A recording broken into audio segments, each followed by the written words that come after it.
नमस्कार दोस्तों, एक बार फिर से स्वागत है आपका स्कॉलर्स के डिजिटल ऑनलाइन प्लेटफॉर्म के ऊपर, जहाँ पर आप आज करेंगे पेपर नंबर 24298 के रीजनिंग पार्ट का सॉल्यूशन। तो बढ़ते हैं तेजी के साथ पहले क्वेश्चन की ओर। तो पहला क्वेश्चन अपना कहता है कि फूड का रिलेशन जो हंगर के साथ है, वही रिलेशन स्लीप का किसके साथ होगा? तो सीधी सिंपल सी बात है कि भूख लगने पर खाना खाया जाता है, तो वीयरनेस यानी आपकी थकावट होने पर आप सोओगे, सही बात है। तो इसका रिलेशन स्लीप का रिलेशन किससे होगा? थकावट से होगा। क्लियर है बात? नेक्स्ट क्वेश्चन अपन आगे बढ़ेंगे क्वेश्चन नंबर 2 की ओर। क्वेश्चन नंबर 2 आपका क्या कहता है कि जो रिलेशन 36 और 144 के बीच है, वही रिलेशन 49 का किसके साथ है? तो 36 की अगर बात करूँ, तो 36 मुझे कुछ ऐसा नंबर दिखाई दे रहा है, कुछ अच्छा सा नंबर यानी 6 का स्क्वायर।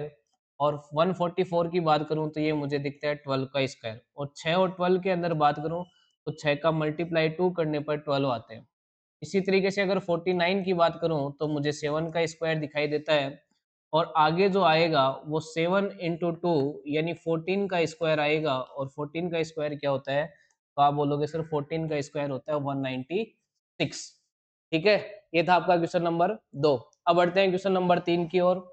तो क्वेश्चन नंबर 3 क्या कहता है आपका? क्वेश्चन नंबर 3 कहता है कि ये आपका रोमन नंबर हो गया, जिसके अंदर इसकी वैल्यू अगर बात करूं तो ये रोमन वैल्यू कितनी होगी? ये वैल्यू होगी 24 की। और 24 इंटू टू करने पर कितना आता है? 48 आता है। और ये वैल्यू किसकी है? कितनी है? 14। तो 14 इंटू टू करने पर क्या आएगा? 28। तो आपका क्वेश्चन नंबर 3 का आंसर क्या हो जाएगा? 28। क्वेश्चन नंबर 3 का आंसर क्या हो जाएगा? 28। क्लियर है बात? नेक्स्ट क्वेश्चन की ओर बढ़ेंगे, क्वेश्चन नंबर 4 की ओर तेजी के साथ।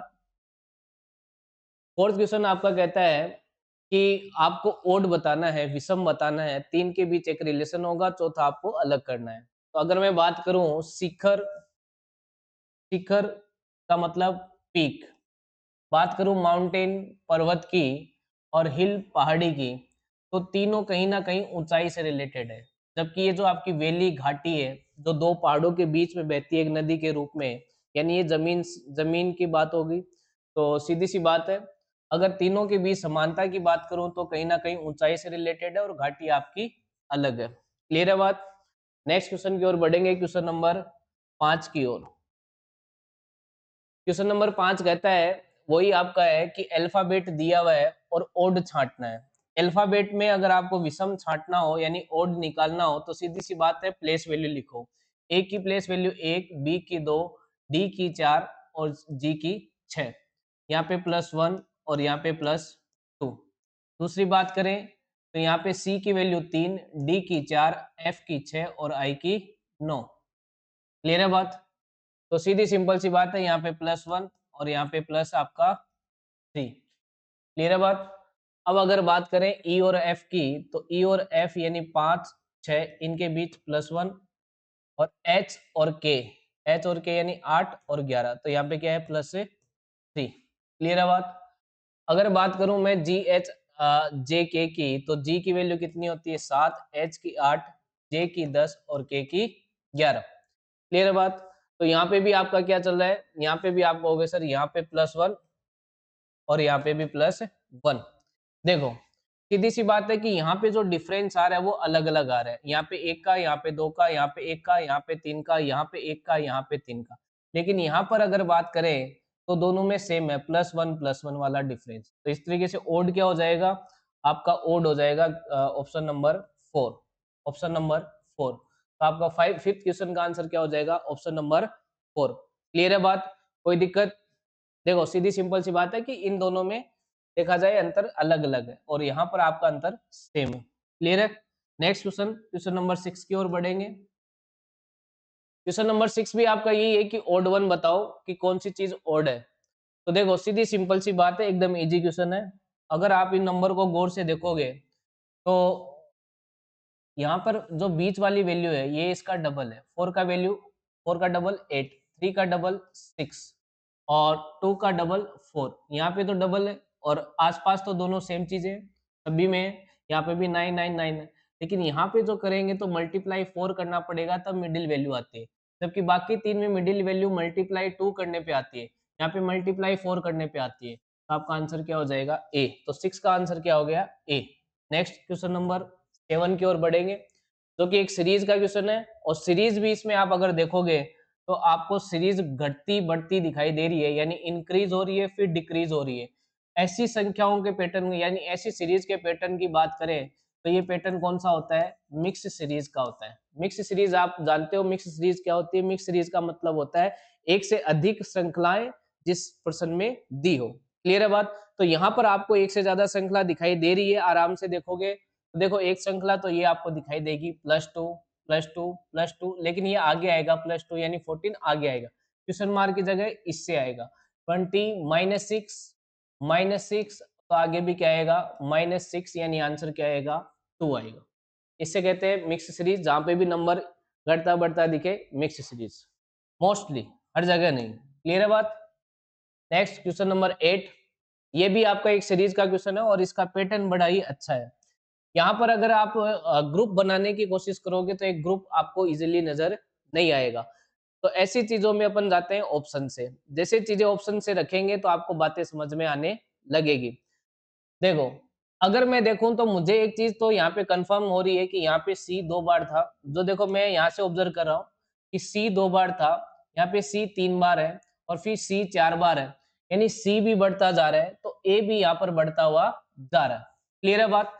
तो अगर मैं बात करूं यहाँ पर, अगर मैं ये कहूं कि यहाँ पे 2 और 2 ए और 3 सी का ग्रुप बनाया, आगे आप देख रहे हो 3 ए और 4 सी का ग्रुप बना, तो अब आगे कितना आएगा?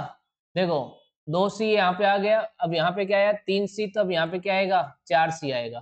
तो ये तो कंफर्म हो गया कि इस पैटर्न को अगर फॉलो करेगा तो यहाँ पे ए आएगा सेकेंड वैल्यू पे, यहाँ पे भी ए और यहाँ पे लास्ट में 3 ए आपको दिखाई देंगे। तो यहाँ पे देखो 3 ए यहाँ पर भी नहीं है, 3 ए की अगर बात करूं तो 3 ए यहाँ पर भी नहीं है, यहाँ पर भी नहीं है, इस ऑप्शन में आपको 3 ए दिखाई दे रहे हैं।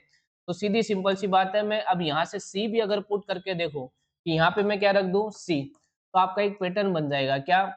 ये देखो सीरीज का मतलब होता है पहले से कितना आगे से चल रही है आप नहीं कह सकते, और कहाँ तक जाएगी ये भी आप नहीं कह सकते। क्लियर है? ये आगे तक चलती जाती है, स्टार्टिंग पॉइंट भी क्या होता है आप ये भी नहीं कह सकते। तो हो सकता है कि एक सी आया हो, उससे पहले ए आया ही नहीं हो, फिर एक आया तो 2 सी आए, फिर 2 ए आया तो 3 सी आए, फिर 3 ए आए तो 4 सी आए, फिर 5 ए आए तो 6 सी आएगा। इस तरीके से पैटर्न बनेगा और आपका आंसर क्या हो जाएगा? बी। अच्छी सीरीज थी। नेक्स्ट क्वेश्चन नंबर 9 की ओर चलते हैं। क्वेश्चन नंबर 9 कहता है कि आपको एक सीक्वेंस में चीजों को अरेंज करना है कि पहले क्या होता है बाद में क्या होता है। क्लियर है बात? अगर मैं कहूं इन चीजों को देखते हुए कि बारिश, सनलाइट, वेपर, क्लाउड अगर बात करें तो सबसे पहले तो इसके अंदर धूप होनी चाहिए, यानी नंबर 2 सबसे पहले आएगा आपका। और धूप के बाद आपकी क्या बनेगी? वेपर यानी वाष्प बनेगी, यानी 3 आएगा। और उसके बाद क्या बनेंगे? क्लाउड यानी 4 आएगा, और फिर आपकी होगी बारिश, यानी 2 3 4 एक से एक सीक्वेंस पैटर्न बन जाएगा। और आप कहोगे सर बिल्कुल बनेगा, और आंसर क्या हो जाएगा? डी। तो आपका 9 नंबर का क्वेश्चन का आंसर क्या हो गया? डी। क्लियर है बात? नेक्स्ट क्वेश्चन नंबर 10 की ओर चलेंगे।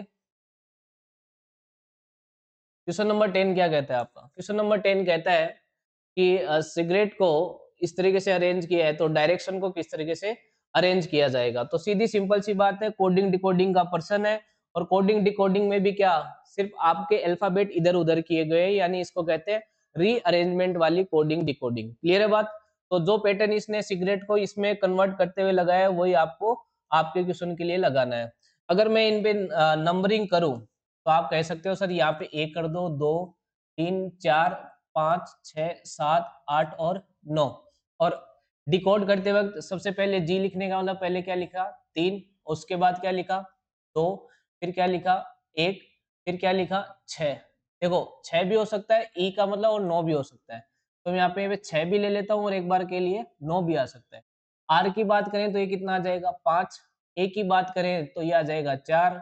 ई की बात करें तो वही 6 या 9 में से कुछ एक। और डबल टी 7 8 है, तो 7 8 या 7 8 कोई सा भी हो सकता है। क्लियर है बात? अब इसी चीज को अपन अप्लाई करेंगे किस पे? डायरेक्शन पे। डायरेक्शन में बात करूं तो 1 2 3 4 5 6 7 8 और 9, 9 नंबर दे दिए। तो सबसे पहले क्या आएगा, 3 आएगा, 3 आने का मतलब आर आएगा, यानी ऑप्शन जो है वो आर से स्टार्ट होगा। तो ये 2 ऑप्शन तो आपके एलिमिनेट हो गए। अब देखो इनमें देख लो आप, पहला, दूसरा, तीसरा, चौथा, यहाँ तक तो सेम है चीजें, यहाँ तक, तो यहाँ तक आंसर नहीं आएगा। पहले, दूसरे, तीसरे, चौथे, पांचवे तक आंसर नहीं आएगा।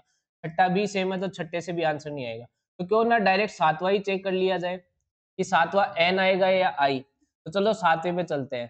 सातवें का मतलब क्या होगा, सातवें का मतलब यहाँ पर चेंज आएगा। क्लियर है। और यहाँ पर अगर देखा जाए तो कोडिंग डिकोडिंग के अंदर कौन सा नंबर आएगा, सातवें पर आएगा या तो छठा नंबर का अक्षर या फिर नौवे नंबर का अक्षर। तो छठे नंबर का अक्षर बात करूं तो यहाँ पे क्या है, टी, या फिर नौवे नंबर की बात करूं तो यहाँ पे क्या है, एन।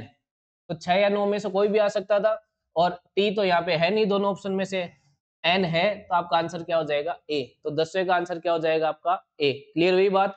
ये था आपका 6th क्वेश्चन का answer, sorry question number 10th का आंसर। क्लियर है बात। 10th का आंसर क्या हो गया आपका, ए। क्लियर है। आगे बढ़ेंगे क्वेश्चन नंबर, देखो इस तरीके से तेजी से आपको चीजें देखते हुए रहनी पड़ती है, सारी चीजें चेंज करने की आवश्यकता नहीं पड़ती। बहुत इजी पर्सन है कि ये जो वर्ड फ्रेमवर्क है, इससे कौन सा वर्ड नहीं बनाया जा सकता, यानी कौन सा शब्द नहीं बनाया जा सकता, ऐसा आपसे पूछा है। तो सीधी सी बात है, कोई नया अल्फाबेट आपको उसके अंदर देखने मिलेगा। जैसा कि मैं देख पा रहा हूँ, अगर मैं एक सीधी नजर से दौड़ाऊं तो आप देखो कि बी आपको कहीं दिखाई दे रहा है। अच्छा इसमें क्या है, तीन शब्द बड़े अक्षरों वाले शब्द के अक्षरों द्वारा नहीं बनाया जा सकता, जबकि एक ही बनाया जा सकता है। तो एक ही बनाया जा सकता है, तो ये तो मुझे सीधा सीधा दिख रहा है कि बना सकते हो। एम ये रहा, ए ये रहा, आर ये रहा और के ये रहा। तो चारों लेटर इसके अंदर है और चारों लेटर इस वर्ड में उपलब्ध है, तो इसका आंसर होगा ए। बाकी चेक करने की जरूरत ही नहीं है। देखो बी, बी नहीं है इसके अंदर, ठीक है। एस्पायर की बात करूं तो एस कहां से आएगा, यहाँ पे ये भी नहीं बनेगा। एफ ओ यू आर में यू की बात करूं तो यू फ्रेमवर्क में नहीं है। क्लियर है बात। नेक्स्ट क्वेश्चन नंबर 12 की ओर चलेंगे।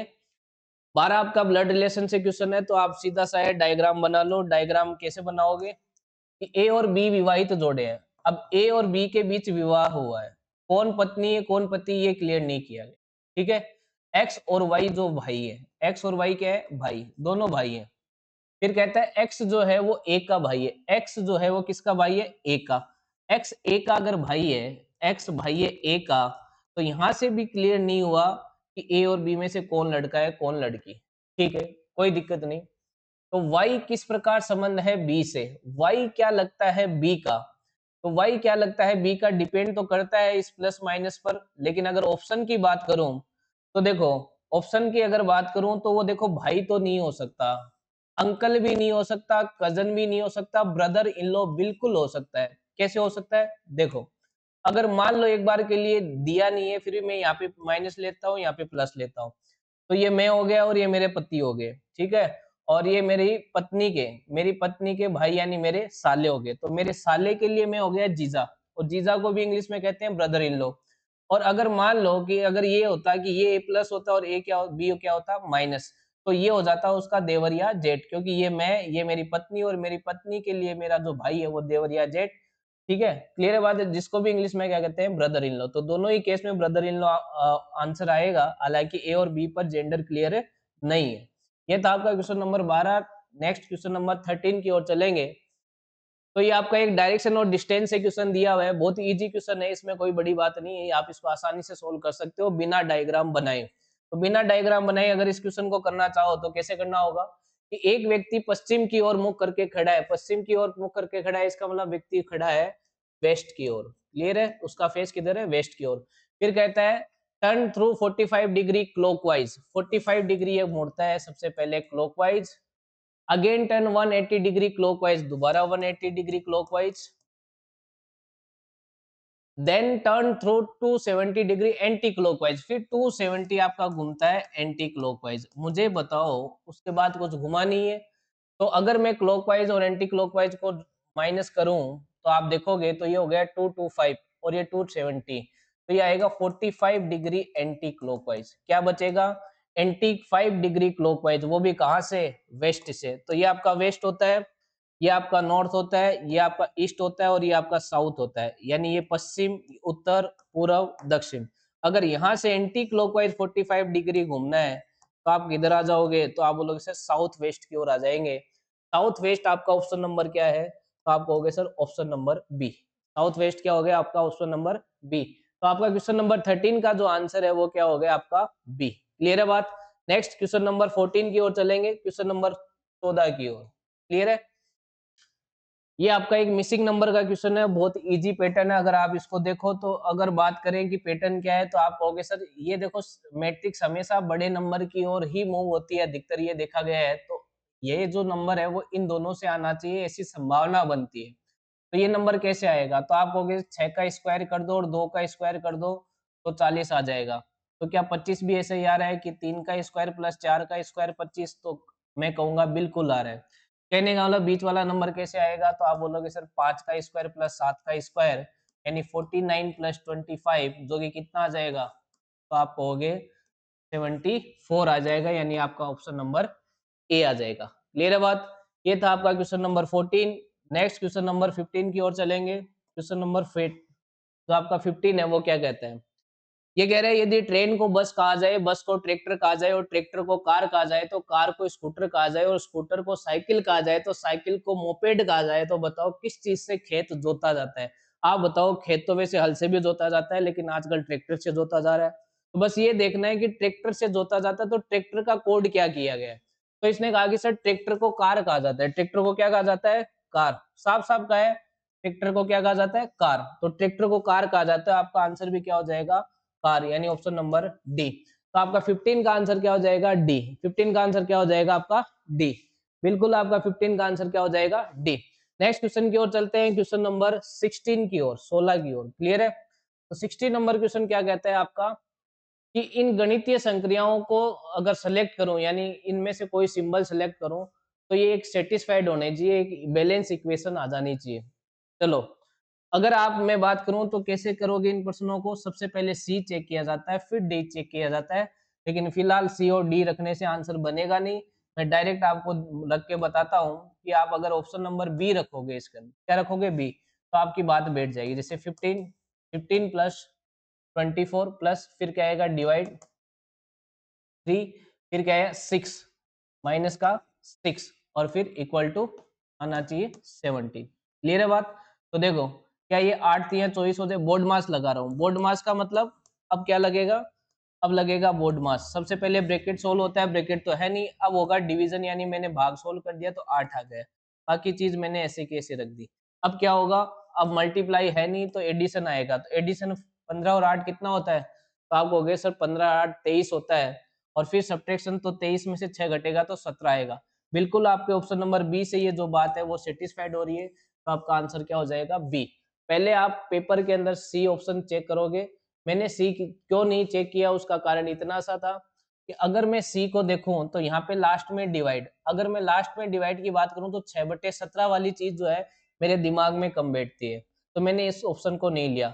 अधिकतर आंसर सी और डी देखा जाता है, लेकिन इसमें नहीं लिया। अब इसको क्यों नहीं लिया मैंने, वो इसलिए नहीं लिया, अगर मैं इसको रखूंगा तो यहाँ पे माइनस और यहाँ पे मल्टीप्लाई और यहाँ पे क्या, बराबर और फिर प्लस। तो सीधी सी बात है, मैं इतना जानता हूँ कि ये 72 में से कुछ घटेगा और यहाँ पे 17 और 6 23 ही होगा, तो बराबर बनने की बात मुझे बिल्कुल भी दिखाई नहीं दी। तो मैं डायरेक्ट चला गया ऑप्शन नंबर बी को चेक करने। क्लियर है बात। अब नेक्स्ट चलेंगे क्वेश्चन नंबर 17 की ओर। 17 आपका ये भी एक मैथमेटिकल ऑपरेशन से ही क्वेश्चन है। इसके अंदर जो सिंबल लिया गया होता है, जैसे प्लस माइनस, जरूरी नहीं है कि ये प्लस माइनस है, आपको पहचान करनी है कि ये कैसे आया है। जैसे इसने कहा कि सर 15 प्लस 20 कितना, सॉरी 20 प्लस 3 इक्वल टू 15। अब मेरे को दिमाग लगाना है कि ये 15 कैसे आया। तो मैं क्या क्या दिमाग लगा रहा हूँ, मैं लगा रहा हूँ कि 2 प्लस 0 प्लस 3, ठीक है, जो कि आएगा 5। फिर मल्टीप्लाई 3 करता हूं तो क्या आता है 15। क्या ये बात आगे भी लागू हो रही है क्या, 15 प्लस 4 आपको कितना दे रखा है 30। क्लियर है।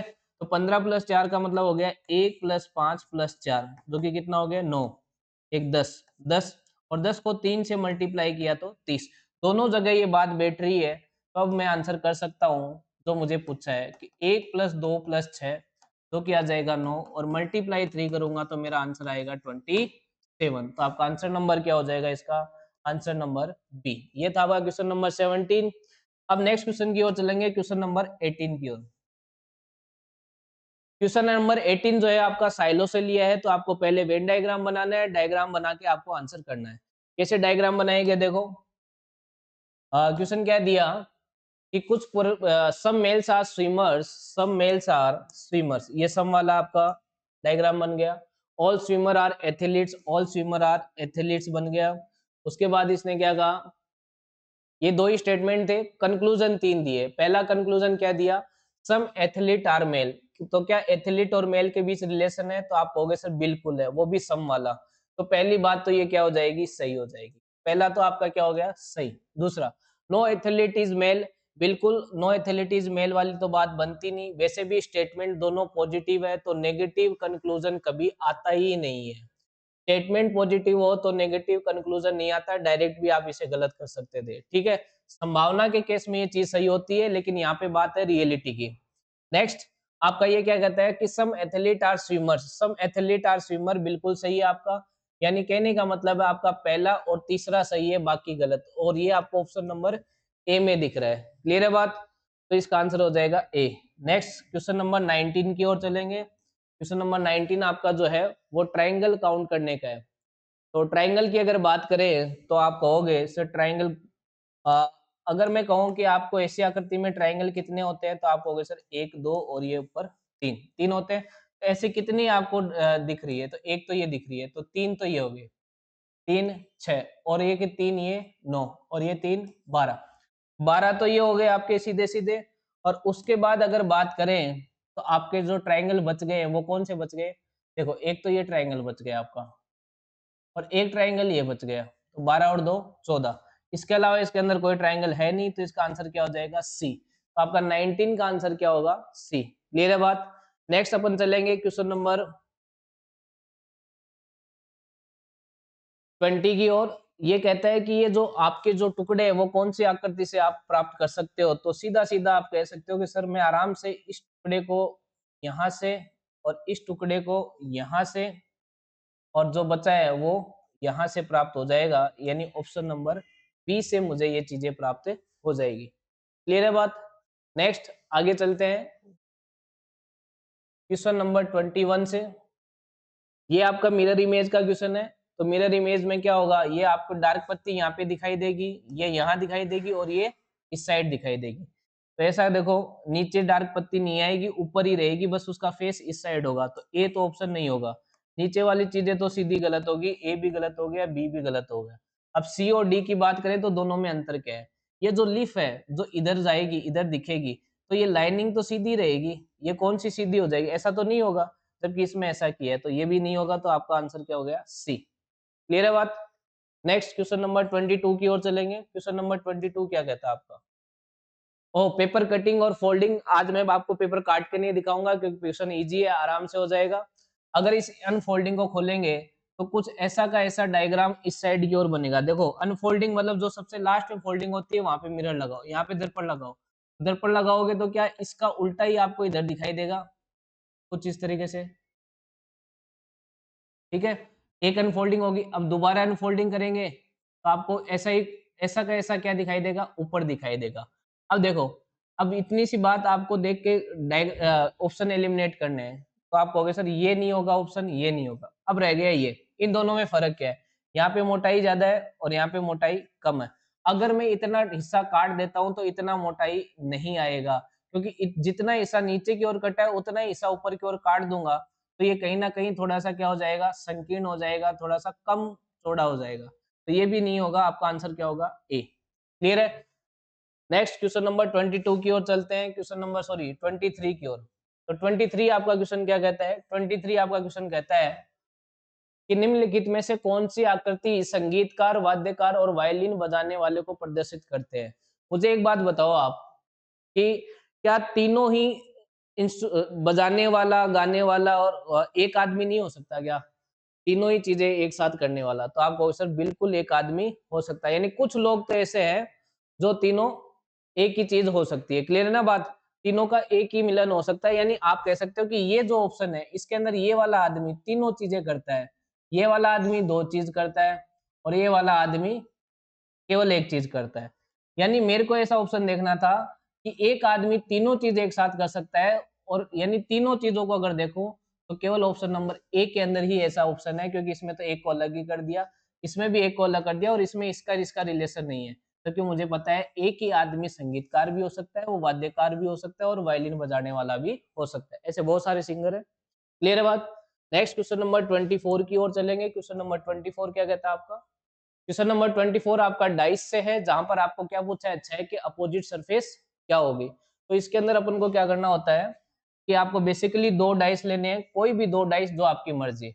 मैं हालांकि आपको सजेस्ट करता हूं कि वो डाइस 2 ना ले जिसमें स्थिति नंबर 3 बने। 3 स्थितियां बनती है इसके अंदर। कितनी स्थितियां बनती है? 3। पहली स्थिति जब 2 डाइस में सिर्फ एक अंक कॉमन हो, ठीक है। दूसरी स्थिति जब 2 अंक कॉमन हो, और तीसरी स्थिति जब एक भी अंक कॉमन नहीं हो। एक भी अंक कॉमन नहीं हो, यानी तीनों चीजें अलग अलग हो दोनों डाइस में। हालांकि ये डाइस एक ही है, एक ही डाइस को 3 तरीके से घुमा के रखा हुआ है। ऐसे 2 डाइस ना लें जिसमें ये स्थिति बने कि एक भी अंक कॉमन ना हो, क्योंकि इसका बेसिकली आंसर जो होता है वो क्या होता है, कैन नॉट डिटरमाइन। तो अपन ये 2 स्थितियों वाले 2 डाइस ले सकते हैं कोई भी। जैसे मैंने ये और ये लिया, अगर इन दोनों में देखूं तो मेरे को एक ही नंबर कॉमन दिखाई देता है, और वो नंबर कॉमन कौन सा है? 3। यहाँ पे भी क्या है? 3, और यहाँ पे भी क्या है? 3। तो मैं क्या करता हूँ, और अच्छा एक चीज और है, यहाँ पे 5 और यहाँ पे भी क्या है? 5। तो यहाँ से तो मैं इतना ही कह सकता हूँ, क्योंकि स्थिति नंबर 2 बनी कि 4 का अपोजिट ए होगा, 4 का अपोजिट ए होगा, लेकिन मुझे पूछा किसका है? 6 का। तो इन 2 डाइस से बात बनेगी नहीं। तो अब मेरे को क्या करना होगा? मेरे को अन्य कोई 2 डाइस लेने पड़ेंगे। अगर मान लो कि मैं ये 2 डाइस लेता तो भी आंसर नहीं आता, क्योंकि 4 3 और 2 के अपोजिट हो जाता 5। तो ये 2 भी नहीं ले सकते। अब मैं ले रहा हूँ ये 2 डाइस। क्लियर है? अगर इन 2 डाइस को लूंगा तो इन दोनों में देखा जाए तो 3 नंबर कॉमन है। दोनों में क्या नंबर कॉमन है? केवल 3। तो जो नंबर कॉमन होता है उसे घड़ी की दिशा में घुम जाओ, जैसे 3 4 और 2। 3 4 2, और यहाँ पर क्या है? 3 फिर 1 और 5। इस तरीके से घूमने के बाद अपन कह सकते हैं 2 का अपोजिट 5, 4 का अपोजिट 1, और इस 3 का अपोजिट क्या हो जाएगा? जो छठा नंबर जिसके लिए आप बात कर रहे हो। तो 6 के अपोजिट क्या हो जाएगा? 3। बेसिकली इस प्रश्न का आंसर क्या हो जाएगा? तो आप कहोगे सर इसका आंसर हो जाएगा बी। क्लियर हुई? इस तरीके से आप अपोजिट नंबर देखते हैं। जब आपको एक से ज्यादा आपको डाइस के रूप दिखते हैं, तो आप कोई भी 2 डाइस को ले लो, वो 2 डाइस जिसमें कंडीशन नंबर फर्स्ट या सेकंड लगे, थर्ड वाला 2 डाइस नहीं लेना है। क्लियर है? कंडीशन फर्स्ट का मतलब केवल एक नंबर कॉमन, जो कॉमन होता है उसे घड़ी की दिशा में घूम जाओ। फिर कंडीशन नंबर 2 जिसमें 2 नंबर कॉमन, जो कि क्या कहता है, जो 2 नंबर कॉमन होते हैं, जो कॉमन नंबर नहीं होते हैं, वो एक दूसरे के क्या हो जाते हैं? अपोजिट। क्लियर होगी बात? Last but not the least, question number 25। Question number 25 क्या कहता है? आपका कोडिंग डिकोडिंग से ये प्रश्न लिया गया है कि किसी कूट भाषा में मी मुक पिक अर्थात रोजेज आर येलो, नील डिक अर्थात व्हाइट फ्लावर्स, और पिक मुक डिक मींस फ्लावर्स आर फ्रूट्स। उस भाषा में व्हाइट के लिए क्या कोट है, यानी व्हाइट का कोडिंग क्या है? तो सीधी सी बात है, आप पहले तो ये देखो कि व्हाइट वाली चीज है कहाँ पे? यहाँ पे व्हाइट फ्लावर्स, और इनके 2 कोड क्या है? नील और डिक। तो आंसर जो है वो नील और डिक में से ही होगा। तो नील और डिक में से होगा, तो बाकी ऑप्शन आप पहले एलिमिनेट करो। दिमाग को कम से कम जोर डालना है। क्लियर है? अब देखो, व्हाइट कहीं पे भी और कहीं नहीं आया है। रोजेज आर येलो में भी नहीं आया, फ्लोर आर फ्रूट में भी नहीं आया, यानी व्हाइट कहीं और नहीं आया। तो इसका मतलब जो कोड होगा व्हाइट का वो कहीं और होगा भी नहीं। जबकि मैं ये देख रहा हूँ कि डिक एक तो यहाँ पर है और डिक यहाँ पर भी आया है। इसका मतलब नील मेरा जो है वो किसका कोड हो गया? व्हाइट का। तो इसका आंसर क्या हो जाएगा? बी। क्लियर हुई बात? ये था आज का सॉल्यूशन। आई होप आपको बात समझ में आई होगी। ठीक है? जय हिंद, जय भारत।